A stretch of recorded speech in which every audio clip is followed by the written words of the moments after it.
Hi friends, आज मौसम अच्छा ठीक ठाक है तो थोड़ा सा बाहर जा रहे हैं घूमने के लिए।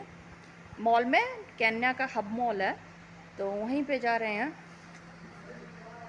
आगे का डिस्कशन फिर देखते हैं, वहीं पे करते हैं क्या मॉल में कितना क्या प्राइस ही आ जाता अभी भी इंडिया का। तो लुक देखिए, मेरा लुक कैसा लग रहा है आप लोगों को। चलो फिर चलते हैं, थोड़ा सा ब्लॉग वीडियो बनाते हैं आपके साथ में कैसी रहती है आज की जर्नी।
आय हाय मजा आ गया सच में, दिल बाग बाग हो गया।